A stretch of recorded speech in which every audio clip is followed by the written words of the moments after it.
Mister බීන් ප්‍රහසන රංග කලාවේ ලොව දැවැන්තෙන් අතර ඉන්න අති දැවැන්ත චරිතයක්. ලොව ඔහුව හඳුරන්නේ මිස්ටර් බීන් කියලා වුණත් ඔහුගේ ඇත්ත නම රෝවන් ඇට්කින්සන්. පොඩි කාලේ ඉඳන් ඔහු රංගනයට ආස කළත් ඔහුට තිබුණු වචන කතා කිරීමේ අපහසුව නිසා මුල් අවධියේදී රංගන අවස්ථා රසක් ඔහුට හිමි වුණා. හැබැයි එතනින් නොනැවතුණු ඔහු ප්‍රහසනය මූලික කරගෙන Tamanගේම නිෂ්පාදන රසක් ලොවට හඳුන්වලා දුන්නා. ඉතින් ඒ උත්සාහයේ ප්‍රතිඵලයක් විදිහට තමයි මුළු ලොවත් මේ වෙද්දී දන්න ආදරය කරන මිස්ටර් බීන් නම් ප්‍රහසන කතාමාලාව නිර්මාණය වෙන්නේ. ඉන් පස්සේ 2003, 2011 සහ 2018 දී නිකුත් කළ ජොනි ඉංග්‍රීසි චිත්‍රපට මාලාව තුළනුත් ඔහු ප්‍රේක්ෂක සිත් තුළ ආකර්ෂණයක් දිනා ගන්නට සමත් වෙනවා. හැබැයි ඊට පස්සේ දීර්ඝ කාලයක් නිහඬව සිටිය ඔහු නැවතත් කරලියට එන්නේ 2022 දී නිකුත් වන Man Was Bee කියන කෙටි කතා මාලාව තුළින්. ඉතින් රෝවන් ඇට්කින්සන්ගේ එහෙම නැත්නම් කවුරුත් දන්න මිස්ටර් බීන්ගේ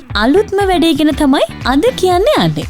ඒ තමයි Man Was Baby. මෙය කොටස් 4කින් යුත් කෙටි කතා මාලාවක් විදිහට තමයි විකාශනය කරන්න සැලසුම් කරලා තියෙන්නේ. Man Was Bee කතා මාලාවේ අනුප්‍රාප්තියක් විදිහට තමයි මෙය දිග හැරෙන්නේ. කතා මාලාවේ න ට්‍රේවර් බ්‍රින්ලිගේ චරිතයට තමයි ඇට්කින්සන් පණ පොවන්නේ. පාසල් බාරකරුවෙකු ලෙස නිහඬ රැකියාවක් කරන ඔහුට අනපේක්ෂිත සහකරුවෙක් මුණ ගැහෙනවා. ඒ වෙන කවුරුත් නෙමෙයි. පාසලේ තියෙන නත්තල් උත්සවයකට ජේසු උපන් ස්ථානයේ තියලා ඉන්න චූටිම බබෙක්. උත්සවය ඉවර වෙලා හැමෝම පිටත් වෙලා යනවා. හැබැයි ඒ බබාව කාටවත්ම මතක් වෙන්නේ නැහැ. ඉතින් එයාව දකින ට්‍රේවර් බින්ලි ඉන් ඉදිරියට ඒ අනපේක්ෂිත සහකරුවා සමග ගෙවන කාල සීමාව මුහුණ දෙන්න සිද්ධ වෙන එක විනෝද ජනක සිදුවීම් තමයි Man Was Baby කතා මාලාවේ දිගහැරෙන්නේ. එහි පළමු ට්‍රේලර් එක නම් මේ වෙද්දී නිකුත් වෙලා තියෙනවා. ඉතින් එහෙනම් එළඹෙන දෙසැම්බර් 11 වෙනිදා ඉඳන් Man Was Baby කතා මාලාව ඔබට නරඹන්න පුළුවන්.